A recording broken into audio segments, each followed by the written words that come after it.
Hello friends, कैसे हैं आप लोग। आई होप आप सब लोग अच्छे होंगे और अच्छे से पढ़ाई कर रहे होंगे। स्वागत है बच्चों मेरे YouTube channel chemistry classes by Aman Thakur. तो आज का जो हमारा टॉपिक है, आज हम एक इम्पॉर्टेंट नेम रिएक्शन पढ़ने वाले हैं। गैब्रियल थैलीमाइड रिएक्शन को हम स्टडी करेंगे।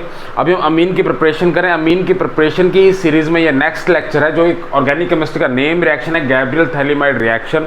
इस रिएक्शन की खास बातों को हम डिस्कस करेंगे, प्लस लास्ट में इसके मैकेनिज्म को पूरा खोल के देखेंगे, पूरा डिस्कस करेंगे, ताकि ये रिएक्शन आपको अच्छे से समझ आ जाए। चलिए शुरू करते हैं आज के लेक्चर को। अब मैं बात कर रहा हूं जी गैब्रियल थैलीमाइड रिएक्शन के बारे में बात कर रहा हूं। तो सबसे पहली बात हमें पता होनी चाहिए कि इस रिएक्शन के अंदर हमें मिलता क्या है। गैब्रियल थैलीमाइड रिएक्शन के अंदर हमें प्राइमरी अमीन्स मिलती हैं। गैब्रियल थैलीमाइड रिएक्शन के अंदर हमें प्राइमरी अमीन्स मिलती हैं, जो हमें सबसे पहली बात याद रखनी है। इस रिएक्शन के अंदर होता क्या है, उससे पहले एक चीज़ आपको बता दूं कि जो रिएक्शन है, गैब्रियल थैलीमाइड जो रिएक्शन है, जो उसी के साइंटिस्ट के नेम पे रखा गया है, जिगमंड गैब्रियल। 1887 में इनको इस रिएक्शन को उन्होंने इंट्रोड्यूस किया था, और इन्हीं के नाम पे इसको गैब्रियल थैलीमाइड रिएक्शन, इसका नेम रिएक्शन पड़ा था। अब इसमें एक चीज़ और आपको पता होनी चाहिए कि जैसे हमने पहले अमीन की प्रिपरेशन पढ़ी थी, अल्काइल हैलाइड और अमोनिया, अमोनिलिसिस ऑफ अल्काइल हैलाइड जब हमने देखा था, उसमें क्या होता है, हमें मिक्सचर ऑफ अमीन्स मिले थे। प्राइमरी भी, सेकेंडरी भी, टर्शरी भी, क्वाटनरी भी, सारे मिक्सचर ऑफ अमीन्स मिले थे। पर यहाँ पे इस रिएक्शन की खास बात यह है कि हमें सिर्फ प्राइमरी अमीन्स के लिए इस रिएक्शन को प्रेफर किया जाता है। इस रिएक्शन के अंदर अब होता क्या है, हम शुरू में थैलीमाइड लेते हैं। थैलीमाइड का स्ट्रक्चर है, थैलीमाइड की रिएक्शन जब हम अल्कोहलिक KOH के साथ करवाएंगे, अल्कोहलिक KOH के साथ, फर्स्ट स्टेप में अल्कोहलिक KOH के साथ रिएक्शन, उसके बाद अल्काइल हैलाइड, और जब उसकी हाइड्रोलिसिस हो तो हमें मिलता है थैलिक एसिड प्लस हमारा desired product primary amine. Desired product primary amine, ये तो इसकी एक बेसिक जनरलाइज रिएक्शन है थैलीमाइड रिएक्शन की। थैलीमाइड रिएक्शन की जनरलाइज रिएक्शन है हमारे पास, ये है, ठीक है। अब इसको देखिए, तोड़ के देखें कि होता क्या, स्टेप बाय स्टेप क्या होता है, उसके बाद इसके मैकेनिज्म पे चलेंगे स्टेप बाय स्टेप। मैंने पहली चीज आपको कहा, पहला रिएक्शन क्या है मेरे पास, KOH के साथ रिएक्शन है।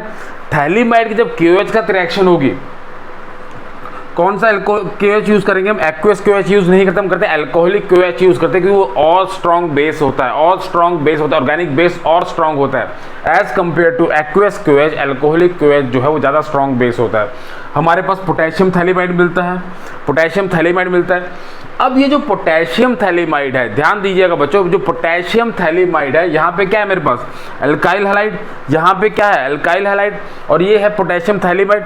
यहाँ पे ये जाता है न्यूक्लियोफिलिक सब्स्टिट्यूशन रिएक्शन के अंदर, SN2 रिएक्शन के अंदर जाता है, जिसमें पोटेशियम थैलीमाइड एक्ट करता है as a nucleophile. Potassium phthalimide act करता है एज ए न्यूक्लियोफाइल। न्यूक्लियोफाइल क्या होते हैं, वो स्पीसीज जो इलेक्ट्रॉन रिच हो, जिनके पास इलेक्ट्रॉन ज़्यादा हो, उनको न्यूक्लियस की तरफ अट्रैक्ट होते हैं, पॉजिटिव चार्ज की तरफ वो अट्रैक्ट होते हैं, तो एक्ट करता है as a nucleophile. Alkyl halide से X को सब्स्टिट्यूट करता है, और हमारे पास बनता है ये स्पीसीज, हमारे पास आती है ये स्पीसीज। और लास्ट स्टेप में हमारे पास होती है हाइड्रोलिसिस। यहाँ पे हमारे पास फ्लेक्सिबिलिटी, यहाँ पे एक चीज़ ध्यान रखिएगा, हम एसिडिक हाइड्रोलिसिस भी कर सकते हैं, एसिडिक हाइड्रोलिसिस भी कर सकते हैं, और अगर हम चाहें तो बेसिक हाइड्रोलिसिस भी कर सकते हैं। दोनों के दोनों केसेस में हमारे पास प्रोडक्ट जो है यही आएगा, phthalic acid plus primary amine. Phthalic acid plus primary amine, दोनों के केसेस में हमारे पास यही प्रोडक्ट हमारे पास मिलेगा। ये तो जनरल बात होगी, इस रिएक्शन की एक जनरल सी बात होगी कि थैलीमाइड रिएक्शन किसको कहते हैं, इसकी खास बातें क्या होती हैं। अब इसके मेन मुद्दे पे आते हैं, मेन मुद्दे को डिस्कस करते हैं। जो मेन मुद्दा है हमारा, मेन मुद्दा है इसका कि हाँ जी, अब इस रिएक्शन की मैकेनिज्म क्या है, उस मैकेनिज्म के बारे में बात करते हैं। चलिए अब इसके मैकेनिज्म के बारे में हम बात कर रहे हैं। तो जब भी वो जो गैब्रियल थैलीमाइड का रिएक्शन का जो मैकेनिज्म है, उसको हम 3 हिस्सों में, 3 स्टेप्स में तोड़ देते हैं। क्योंकि रिएक्शन 3 स्टेप्स में चली है। पहले स्टेप में क्या होता है, बारी बारी एक स्टेप के मैकेनिज्म को, एक चीज़ को समझेंगे, और उसके पूरे मैकेनिज्म को हमें समझने की कोशिश करेंगे। अब पहले स्टेप में मेरे पास क्या होता था, हमें ध्यान रखिएगा बच्चों, हमने कहा था KOH, अल्कोहलिक KOH हम यूज़ करते हैं, एज ए KOH को हम अल्कोहलिक KOH यूज़ करें, और पहले स्टेप का नाम हम देते हैं डीप्रोटोनेशन। थैलीमाइड की डीप्रोटोनेशन मतलब, डीप्रोटोनेशन का मतलब क्या है, प्रोटोन का अब्स्ट्रैक्शन। अब प्रोटोन की अब्स्ट्रैक्शन क्यों हो रही है, कैसे हो रही है, उसको समझिए। अब मुझे पता है KOH अल्कोहलिक KOH मैंने यूज़ किया हुआ है। अल्कोहलिक KOH मतलब क्या हुआ, मैंने KOH को वाटर में डिज़ोल्व नहीं किया है, समझिएगा।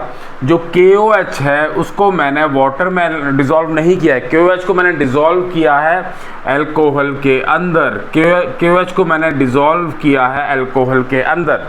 तो उससे क्या होगा, अल्कोहल और KOH की रिएक्शन से मेरे पास बनेगी एल्कोक्साइड आयन RO नेगेटिव, मेरे पास बनेगी एल्कोक्साइड आयन, मेरे पास बनेगी एल्कोक्साइड आयन जो बहुत ही स्ट्रॉन्ग बेस होता है। एल्कोक्साइड आयन बहुत ही स्ट्रॉन्ग बेस होता है, RO नेगेटिव, ऑक्सीजन के ऊपर negative charge.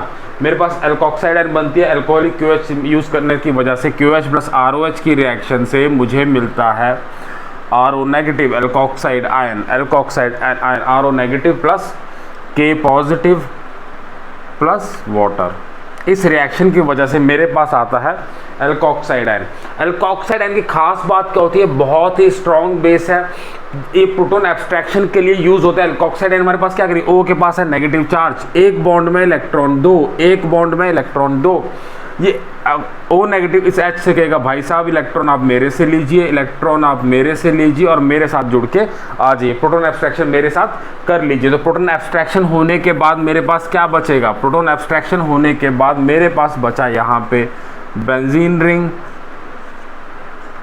C double bond O, N के ऊपर आ गया नेगेटिव चार्ज, N के ऊपर आ गया नेगेटिव चार्ज, N के ऊपर आ गया नेगेटिव चार्ज। क्यों, प्रोटॉन H अपना प्रोटॉन छोड़ के चला गया, H अपना इलेक्ट्रॉन छोड़ के चला गया था, H अपना इलेक्ट्रॉन छोड़ के वापस गया, तो इस इलेक्ट्रॉन का नेगेटिव चार्ज N के ऊपर और यहाँ पे लग गया मेरे पास जो यहाँ से बचा है K positive, potassium salt of phthalimide, potassium salt of phthalimide. तो ये हमारे पहला स्टेप है जिसमें हमारे पास प्रोटीन डीप्रोटोनेशन होती है, प्रोटॉन एब्स्ट्रैक्शन होती है। थैलीमाइड से हमारे पास पोटेशियम सॉल्ट बनता है, पोटेशियम सॉल्ट ऑफ थैलीमाइड बनता है। अब बात करते हैं नेक्स्ट, जो सेकंड स्टेप है उसको हमारे पास आता है न्यूक्लियोफिलिक सब्स्टिट्यूशन रिएक्शन। और न्यूक्लियोफिलिक सब्स्टिट्यूशन कौन सी, SN2 रिएक्शन। SN1 और SN2 हम डिटेल में ऑलरेडी पढ़ चुके हैं, तो यहाँ पे ये फॉलो करता है SN2 रिएक्शन। SN2 रिएक्शन का मतलब bimolecular nucleophilic substitution reaction, bimolecular nucleophilic substitution reaction. Bimolecular reaction हमारे पास कौन से होते हैं, हम ऑलरेडी पढ़ चुके हैं, सारी चीज़ें ऑलरेडी पढ़ चुके हैं। बाइमोलिक्यूलर न्यूक्लियोफिलिक सब्स्टिट्यूशन रिएक्शन कौन से होंगे हमारे पास, ऐसे रिएक्शन न्यूक्लियोफिलिक सब्स्टिट्यूशन के ऐसे रिएक्शन जिनका रेट ऑफ रिएक्शन दो रिएक्टेंट के या दो मॉलिक्यूल के कंसंट्रेशन पे डिपेंड करता है, दो रिएक्टेंट या दो मॉलिक्यूल की कंसंट्रेशन पे डिपेंड करता है। इस केस में क्या है, मतलब न्यूक्लियोफाइल पे भी और अल्काइल हैलाइड की कंसंट्रेशन पे उनका रेट ऑफ रिएक्शन डिपेंड करेगा। उन न्यूक्लियोफिलिक सब्स्टिट्यूशन रिएक्शन को हम कहते हैं SN2। SN2 रिएक्शन ये फॉलो करता है, ये हमें ध्यान रखना, गैब्रियल थैलीमाइड रिएक्शन जो है हमेशा SN2 मैकेनिज्म फॉलो करेगा। SN2 रिएक्शन में क्या होगा, सिंगल स्टेप रिएक्शन। इस केस में जो पोटेशियम सॉल्ट ऑफ थैलीमाइड है, ये एक्ट करेगा एज ए न्यूक्लियोफाइल, न्यूक्लियोफाइल मेरे पास क्या स्पीसीज है, न्यूक्लियोफाइल मेरे पास वो स्पीसीज है जिसको न्यूक्लियस लविंग, वो नेगेटिवली चार्ज्ड स्पीसीज है जिसको न्यूक्लियस चाहिए होता है, वो इलेक्ट्रॉन रिच होती है, पॉजिटिव चार्ज की तरफ अट्रैक्ट होती है।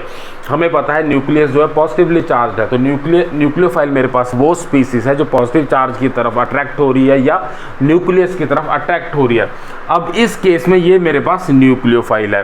रिएक्शन कौन से स्टेप में होनी है, सिंगल स्टेप में होनी है। तो N नेगेटिव के इलेक्ट्रॉन अटैक करते हैं, R के ऊपर N नेगेटिव के इलेक्ट्रॉन अटैक करेंगे, R के ऊपर एक बॉन्ड में इलेक्ट्रॉन दो, R के अल्काइल और X के बीच में बना है बॉन्ड, एक बॉन्ड में इलेक्ट्रॉन दो, X नेगेटिव अपने इलेक्ट्रॉन लेके चला जाएगा, हमारे पास बनेगा ये species C double bond O, N के साथ लग गया R प्लस KX X और K ने मिलकर अपना बॉन्ड बनाया, K पॉजिटिव और X नेगेटिव ने मिलकर अपना बॉन्ड बनाया KX। अब इसमें एक खास बात ध्यान रखिएगा बच्चों, यहाँ पे हमने RX यूज किया है, अल्काइल हैलाइड यूज की है, अल्काइल हैलाइड यूज की है, RX यूज किया है। इस स्टेप पे आपको एक स्टार लगा के एक खास बात याद रखनी है, जो गैब्रियल थैलेमाइड रिएक्शन है कभी भी एरोमेटिक हलाइड के लिए, अराइल हलाइड के लिए नहीं होती है। अराइल हलाइड के लिए गैब्रियल थैलेमाइड रिएक्शन नहीं होगी। क्यों?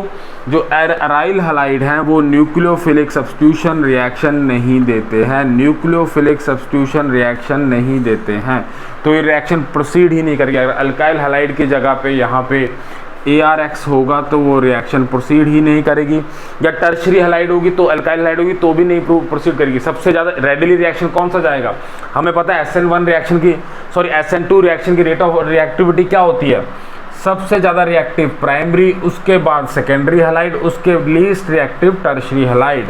तो इसलिए इस रिएक्शन को इजीली प्रोसीड कराने के लिए हम प्राइमरी अल्काइल हलाइड का ही यूज़ करते हैं, ताकि हमारे पास रिएक्शन इजीली प्रोसीड हो जाए, ताकि रिएक्शन हमारे पास इजीली प्रोड्यूस हो जाए। तो हमें यहाँ पे ये चीज़ ध्यान रखनी है कि सेकंड स्टेप में न्यूक्लियोफिलिक सब्स्टिट्यूशन रिएक्शन होती है, SN2 मैकेनिज्म से जाती है। बायोमोलिकुलर मतलब रेट ऑफ रिएक्शन, न्यूक्लियोफाइल की कंसंट्रेशन प्लस अल्काइल हलाइड की कंसंट्रेशन, दोनों की कंसंट्रेशन पर रेट ऑफ रिएक्शन डिपेंड करेगी। सिंगल स्टेप में रिएक्शन होगी, न्यूक्लियोफाइल अटैक भी करेगा, X यहाँ से लीव भी, हलाइड यहाँ से लीव भी करेगा, हमारे पास बनेगी ये स्पीसीज प्लस KX। यहाँ तक बात क्लियर। ARX या टर्शरी या सेकेंडरी इसको प्रेफर नहीं करते हैं, ARX और टर्शरी सेकेंडरी इसको प्रेफर नहीं करते हैं। यहाँ तक बात क्लियर। अब आते हैं मैकेनिज्म के, अब मैकेनिज्म के लास्ट स्टेप पे हम आ चुके हैं। लास्ट स्टेप में हमारे पास क्या कर रहे हैं? हम एसिडिक हाइड्रोलिसिस कर रहे हैं, मतलब H पॉजिटिव और OH, H पॉजिटिव जिसमें से एक्सेस में होगा, वाटर में एसिड डाला हुआ, एसिडिक हाइड्रोलिसिस हम कर रहे हैं, H पॉजिटिव और OH नेगेटिव हमें एक्सेस में मिलने वाला है यहाँ पे एसिडिक हाइड्रोलिसिस, ठीक है। अब क्या हुआ देखिए, समझिए, यहाँ पे है C double bond O, C double bond O, carbon, यहाँ पे भी C डबल बॉन्ड O, यहाँ पे भी C डबल बॉन्ड O, कहीं पे भी आप लेके चल लीजिए। मुझे पता है जो कार्बोनिल बॉन्ड है उसकी खास बात क्या होती है, ये पोलर बॉन्ड है, कार्बन के ऊपर पार्शियल पॉजिटिव चार्ज, और कार्बन और ऑक्सीजन के बॉन्ड में ऑक्सीजन ज़्यादा इलेक्ट्रॉन नेगेटिव, इलेक्ट्रॉन कहाँ खींचेगा? अपनी तरफ खींच रहा है, इलेक्ट्रॉन अपनी तरफ पुल करेगा, तो नेगेटिव चार्ज किसके पास आएगा? पार्शियल नेगेटिव चार्ज आएगा ऑक्सीजन के ऊपर, और पार्शियल पॉजिटिव चार्ज आएगा कार्बन के ऊपर। अब क्या होगा, यहाँ पे पोलर बॉन्ड बन रहा है, डाइपोल बन रहा है, यहाँ पे पार्शियल नेगेटिव, यहाँ पार्शियल पॉजिटिव। अब क्या होगा इस केस में, क्या होगा? अब यहाँ पे मेरे पास H पॉजिटिव भी है, OH नेगेटिव भी है। H पॉजिटिव कहाँ अट्रैक्ट करेगा? जहां नेगेटिव चार्ज होगा। नेगेटिव चार्ज किसके पास है? ऑक्सीजन के पास, तो ऑक्सीजन के इलेक्ट्रॉन अट्रैक्ट होंगे H पॉजिटिव पे, और OH नेगेटिव अटैक करेगा कार्बन के ऊपर, OH नेगेटिव अटैक करेगा कार्बन के ऊपर, यहां से इलेक्ट्रॉन खींच के ये ले जाएगा अपने पास। मेरे पास क्या बन जाएगा देखिए, समझिए, ऑर्गेनिक केमिस्ट्री के मैकेनिज्म में सिर्फ आपको इलेक्ट्रॉन की मूवमेंट को समझना है। अगर इलेक्ट्रॉन की मूवमेंट आपको समझ आ रही है तो आपको सब कुछ समझ आ रहा है। यहाँ लगा है कार्बन, कार्बन के पास क्या हुआ, इस ऑक्सीजन ने बॉन्ड लेके इलेक्ट्रॉन लेके अपने पास चला गया, बचा ऑक्सीजन, ऑक्सीजन के पास लग गया H, OH, यहाँ पे कार्बन पे एक और अटैक हुआ था OH का, और यहाँ पे मेरे पास लग गई नाइट्रोजन एज इट इज, यहाँ पे carbon double bond O, R group. यहाँ तक बात क्लियर, यहाँ तक बात क्लियर। कुछ भी चेंज नहीं किया मैंने, H को लगाया OH के साथ, यहाँ पे OH का अटैक किया कार्बन के ऊपर, एक बॉन्ड टूट गया, ठीक है। अब रिएक्शन हो रही है H पॉजिटिव के पास, और यहाँ पे नाइट्रोजन के पास है लोन पेयर ऑफ इलेक्ट्रॉन। समझिए, नाइट्रोजन के पास है लोन पेयर ऑफ इलेक्ट्रॉन। अगर एसिड की प्रेजेंस में रिएक्शन है, H पॉजिटिव हमारे पास एक्सेस में है, नाइट्रोजन के लोन पेयर ऑफ इलेक्ट्रॉन के जो इलेक्ट्रॉन H पॉजिटिव इलेक्ट्रॉन लेगा, मेरे पास क्या बनेगा? मेरे पास बनेगी ये स्पीसीज, कार्बन, OH, OH,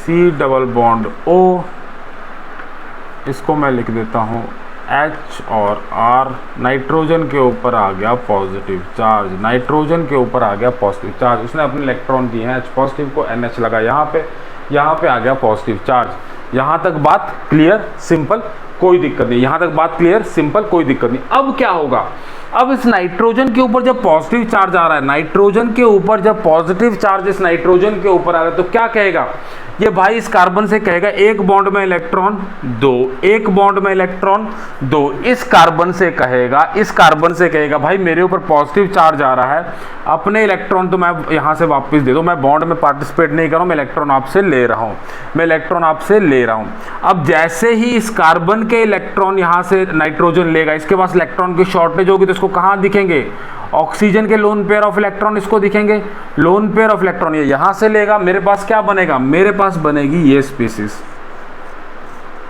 मेरे पास आ जाएगी कार्बन यहां लगा है OH, यहां डबल बॉन्ड ऑक्सीजन के साथ H, ऑक्सीजन के ऊपर आ गया पॉजिटिव चार्ज, ऑक्सीजन के ऊपर पॉजिटिव चार्ज, इसने कार्बन को इलेक्ट्रॉन दिए हैं, यहां पे मेरे पास आ गया C डबल बॉन्ड O, यहां पे N H R, ठीक है, या इसको मैं ऐसे और इस तरह से लिख दूं, नाइट्रोजन R और H, ठीक है, यहां तक बात clear, simple.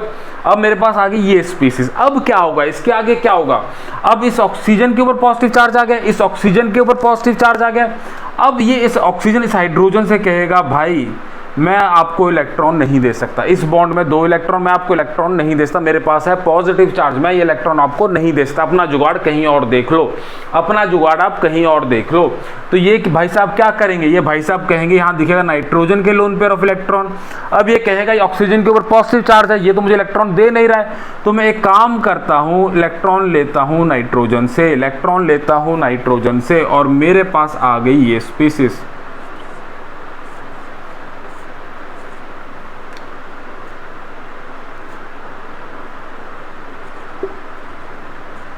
C double bond O, carbon NH2 positive, nitrogen के ऊपर आ गया positive charge C double bond O। यहाँ तक बात क्लियर, सिंपल, यहाँ तक मुझे बात समझ आ रही है। NH था, यहाँ पे NH पे एक H पॉजिटिव यहाँ पे और जुड़ गया, NH2 के ऊपर N के ऊपर आ गया पॉजिटिव चार्ज, R बाकी ग्रुप एज इट इज लगे। अब क्या होगा, नाइट्रोजन के ऊपर जैसे ही फिर से पॉजिटिव चार्ज आया, तो क्या होगा, तो मेरे पास क्या होगा, एक बॉन्ड में इलेक्ट्रॉन दो, ये इस कार्बन से कहेगा भाई साहब हो गया बहुत, मुझे इलेक्ट्रॉन वापस दो, मेरी स्पीसीज बाहर निकालो, तो मेरे पास क्या बचेगा, मेरे पास RNH2 प्राइमरी अमीन जो मेरा डिजायर्ड प्रोडक्ट है, प्राइमरी अमीन जो मुझे चाहिए, प्राइमरी अमीन मेरा डिजायर्ड प्रोडक्ट है। CO यहाँ पे बच गया, OH नेगेटिव जो यहाँ पे पड़ा हुआ है मेरे पास वो अटैक करेगा यहाँ पे, मेरे पास बनेगा plus phthalic acid COOH, C double bond OOH plus primary amine, और ये मेरा डिजायर्ड प्रोडक्ट है। तो इस तरह से हमें कंप्लीट रिएक्शन में हमें इस तरह से primary amine Gabriel phthalimide reaction के अंदर हमें मिलती है। आई होप आपको समझ आया होगा पूरा लेक्चर, पूरा मैकेनिज्म समझ आएगा। कुछ भी डाउट है तो कमेंट करके ज़रूर पूछिएगा, 100% मैं आपके हर डाउट को सॉल्व करूँगा। Thank you.